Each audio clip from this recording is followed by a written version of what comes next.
Hello students, welcome back my YouTube channel SS English classes 84.9 में। Students, मैं आज आपको पढ़ाने जा रहा हूं वो हैड टू कि हम हैड टू का प्रयोग किस कंडीशन में किस जगह पर कैसे करेंगे। तो स्टूडेंट्स, इस वीडियो में मैं आपको हैड टू का यूज पढ़ाने जा रहा हूं। आप वीडियो को शुरू से लेकर अंत तक जरूर देखें, जिससे आपको हैड टू का जो डाउट है और हम हैड टू का यूज कहां पर करेंगे स्पीकिंग करने के लिए, यानी कि इंग्लिश को बोलने के लिए, फेस टू फेस बात करने के लिए किसी से हम जैसे इंग्लिश में बोलते हैं ना बेटा, हम किस प्रकार से हैड टू का प्रयोग करेंगे वो मैं आज आपको इस वीडियो में समझाने जा रहा हूं। आप वीडियो को शुरू से लेकर अंत तक जरूर देखिए। उससे पहले अगर आप हमारे चैनल एसएस इंग्लिश क्लासेस 84.9 पर न्यू हो तो हमारे चैनल को सब्सक्राइब कर लीजिए और बेल आइकन को ऑन कर लीजिए ताकि आपके पास हमारी वीडियो समय पर पहुंचती रहे। तो स्टूडेंट्स, शुरू करते हैं। आप देख रहे हो एसएस इंग्लिश क्लासेस 84.9 और मैं हूं आपका इंग्लिश कोच सुदेव सर। तो हैड टू बेटा, हैड टू का प्रयोग कब किस कंडीशन में करते हैं वो बताता हूं मैं आपको। हैड टू की सबसे पहले पहचान करनी है आपको कि किस कंडीशन में हम हैड टू के सेंटेंस को इंग्लिश में बोलेंगे और किस प्रकार से हैड टू को ट्रांसलेट करेंगे। तो स्टूडेंट्स, सबसे पहले जानते हैं इसकी पहचान। इसकी पहचान होती है इन वाक्यों के अंत में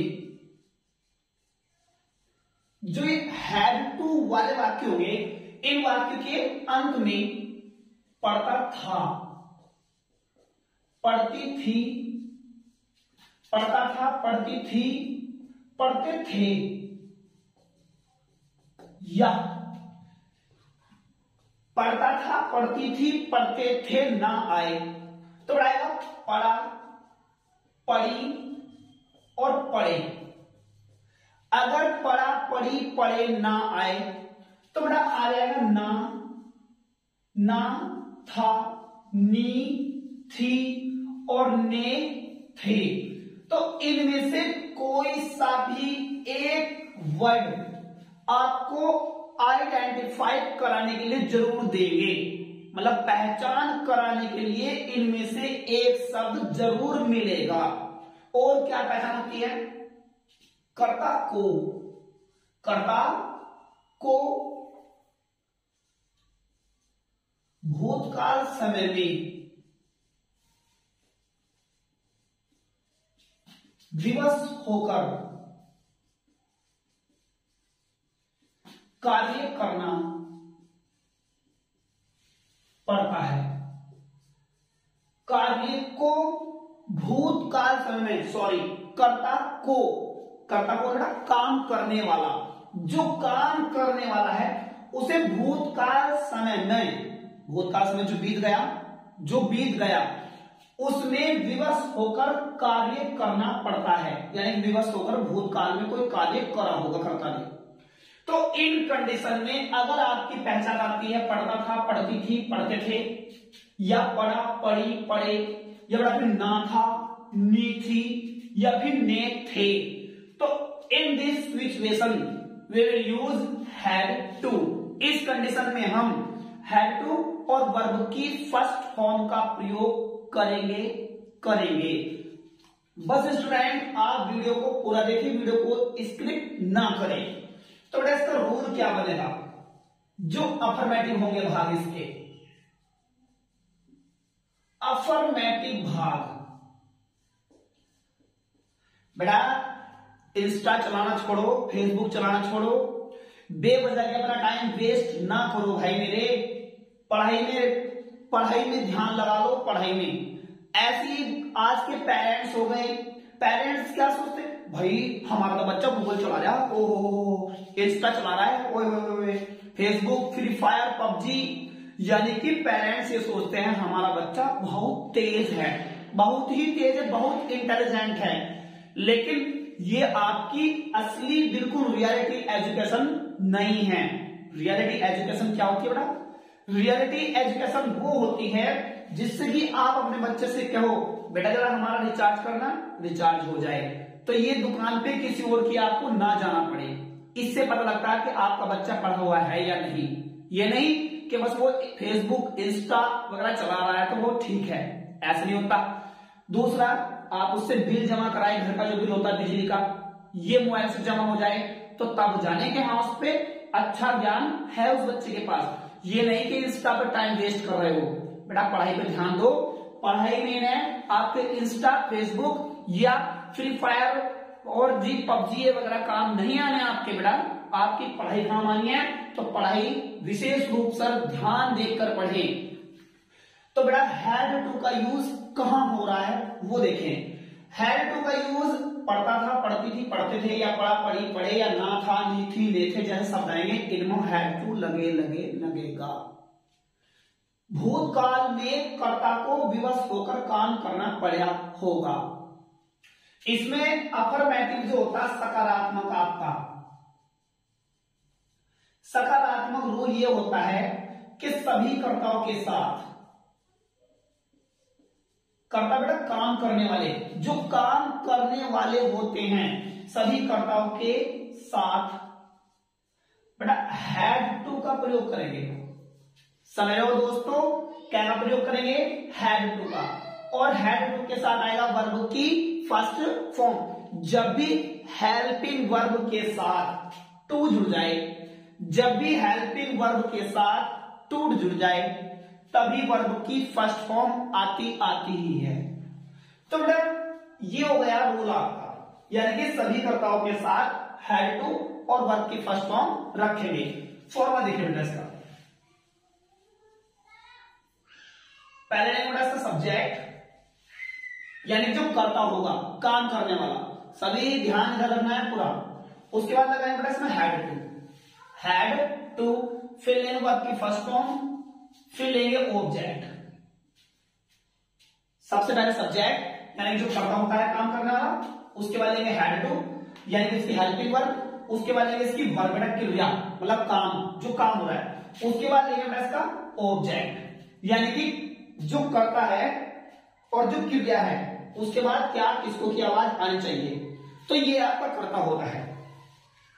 तो स्टूडेंट्स वीडियो को पूरा देखना है अंत तक। आज मैं आपके मन में हैड टू का डाउट छोड़ूंगा ही नहीं कि हैड टू का प्रयोग कहां कैसे होता है, बहुत पूछते रहते हो।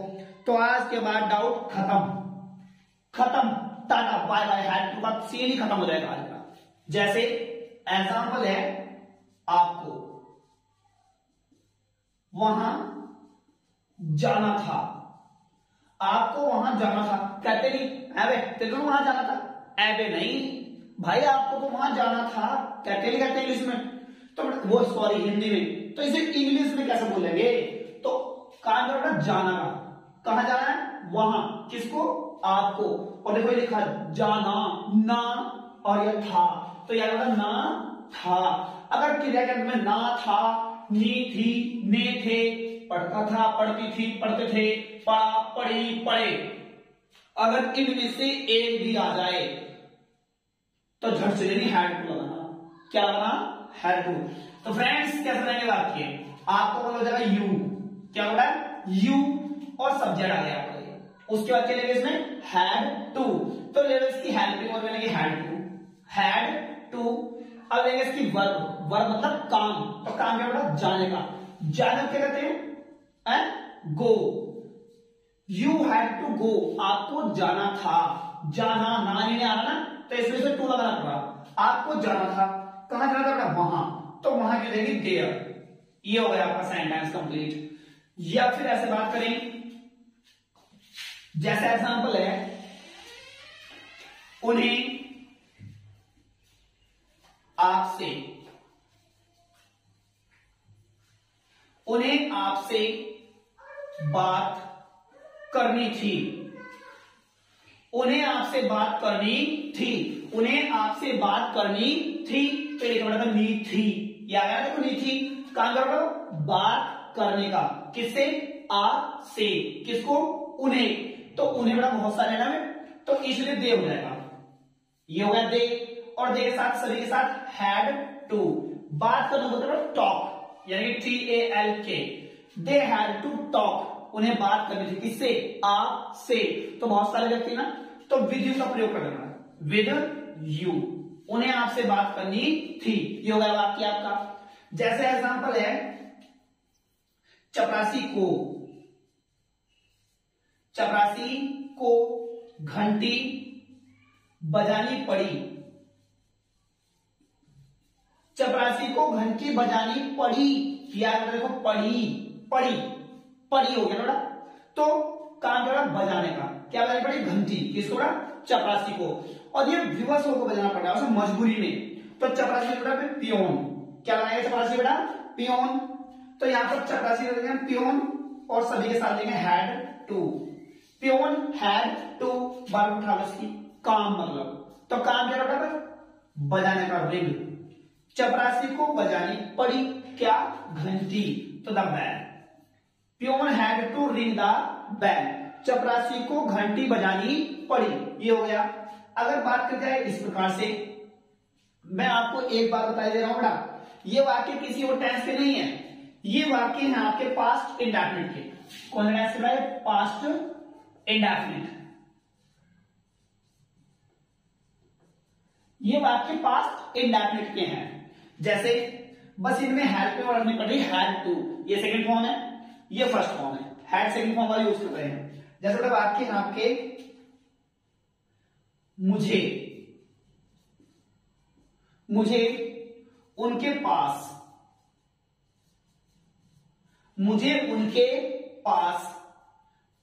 जाना पड़ता था। मुझे उनके पास जाना पड़ता था। तो पड़ता था यार, तो ये लिखना पड़ता था, यानी कि पढ़ता था, पढ़ती थी, पढ़ते थे, कोई सा भी काम है बेटा जाने का। कहां जाना है? उनके पास। किसे? मुझे उनके पास जाना पड़ता था। तो ये मजबूरी में जाना पड़ रहा है बेटा। क्या जाना पड़ रहा है? मजबूरी में, यानी कि विवश हो गया। तो विवश होने के लिए हमें हैड का प्रयोग करना पड़ता है पास्ट में। तो बेटा इसका क्या करेंगे? तो मुझे हो जाएगा आई और सभी सारे बेटा से हैड टू का बेटा जाने का, गो। मुझे जाना था। अरे यार ये माइक ऐसी आवाज ठीक थी, माइक को बड़े परेशान है। तो आई हैड टू गो, मुझे जाना था। कहां बेटा? उनके पास। जब हम किसी के पास जाते हैं ना, क्या लगाते हैं बेटा? टू। गुड। क्या लगाते हैं? टू। और उनको बोलते दैम। ये बेटा आपके हो गए अफर्मेटिव टाइप ऑफ सेंटेंस। किस प्रकार से? अफर्मेटिव। स्टूडेंट्स में बात करता हूं निगेटिव की, कि निगेटिव में वाक्य किस प्रकार से बनेंगे। तो निगेटिव में हो जाएगा बेटा, पहले लेंगे हम सब्जेक्ट, लेंगे बेटा सब्जेक्ट। सब्जेक्ट के बाद लेंगे इसमें हैड नॉट टू, फिर लेंगे वर्ब की फर्स्ट फॉर्म, फिर लेंगे इसका ऑब्जेक्ट। ये आपका निगेटिव बन जाएगा। जैसे एग्जांपल बेटा, मुझे वहां नहीं जाना था। मुझे वहां नहीं जाना था। तो याद बेटा नहीं, याद आया नहीं। तो इस नहीं के कारण ये वाक्य हो गया आपका निगेटिव, यानी कि नकारात्मक, यानी कि नहीं वाले। तो मुझे मतलब आई और हैड और नोट और लगा टू, यानी कि इन दोनों के बीच में लड़ाई होगी। नोट बीच में पड़ गया आकर के, और जब नोट बीच में पड़ गया तो रात तो होनी है, चाहे घर में ले लो चाहे बाहर ले लो, नोट के ऊपर तो लड़ाई हो गई है। आई हैड नॉट टू, कहां जाना गो, मुझे वहां नहीं जाना था। कहां? वहां, देयर। ये हो गया आपका निगेटिव। जैसे राधा को खाना नहीं खाना था। राधा को खाना नहीं खाना था, या राधा को खाना नहीं खाना पड़ा, या राधा को खाना नहीं खाना पड़ता था। कई सारी बातें हैं, कोई सी पहचान एक आ जाए तो समझ लो वाक्य में विवशपन पाया जाएगा, यानी कि मजबूरी जरूर होगी इस वाक्य में। तो राधा बेटा राधा हो जाएगी। आ गया राधा, क्या लेंगे? हैड, उसके बाद लेंगे नोट, फिर लेंगे टू। अब काम क्या खाने का, ईट। राधा को नहीं खाना था, क्या बड़ा? खाना। तो द फूड। ये हो गया वाक्य आपका निगेटिव। अगर मैं बात करने लगूं इंटरवेटिव फर्स्ट के बारे में, यानी कि बात करूं क्या से शुरू, जैसे मैंने बोलना है इंटरवेटिव फर्स्ट में, इंटरवेटिव फर्स्ट यानी कि क्या से शुरू। अगर मैं बोल दूं क्या से, तो इसमें हेड बार हो जाएगा, फिर लेंगे सब्जेक्ट, फिर नोट अगर होगा तो, वरना टू वर्ब की फर्स्ट फॉर्म, फिर लेंगे उसका ऑब्जेक्ट और लगा देंगे प्रश्नार्थक का चिन्ह। जैसे क्या आपको आराम नहीं करना पड़ा, क्या आपको आराम नहीं करना पड़ा। तो बेटा जब भी वाक्य क्या से शुरू हो जाए तो क्या की इंग्लिश नहीं लगाएंगे। मैंने आपको कई बार बता दिया है और लगभग जितने भी टाइम से सब में पढ़ाता हुआ आपको आया हूं कि अगर बेटा वाक्य क्या से शुरू होता है तो क्या की इंग्लिश नहीं लगानी। तो क्या करेंगे, इसका हेड बाहर निकाल देंगे, ये हो गया हेड बाहर। क्या है बेटा सब्जेक्ट, सब्जेक्ट बेटा आपको यानी कि यू। अब क्या लेना इसमें नोट, ले जाना नोट के लिए नहीं आ रहा, क्या लेंगे इसका टू। अब बेटा इसकी वर्ब, वर्ब मतलब काम यानी कि क्रिया। तो स्टूडेंट्स क्रिया करेंगे आराम करना, तो आराम करेंगे टेक रेस्ट का प्रयोग करेंगे, टेक रेस्ट। ये हो गया कंप्लीट वाक्य आपका। अगर वाक्य क्या शुरू होता है तो क्या की इंग्लिश नहीं लगाएंगे, उसका हेड बाहर कर देंगे। अगर बात करें इंटरोगेटिव सेकंड की, इंटरोगेटिव सेकंड, तो इंटरोगेटिव सेकंड में बस पहला क्यों सब बाहर निकाल लेंगे, जैसे बीच में कहां, कब, क्यों, कैसे, कौन, कौन सा, कौन सी, कितना, कितने आता है, तो उनके इसको बाहर निकाल देते हैं। जैसे कि मुझे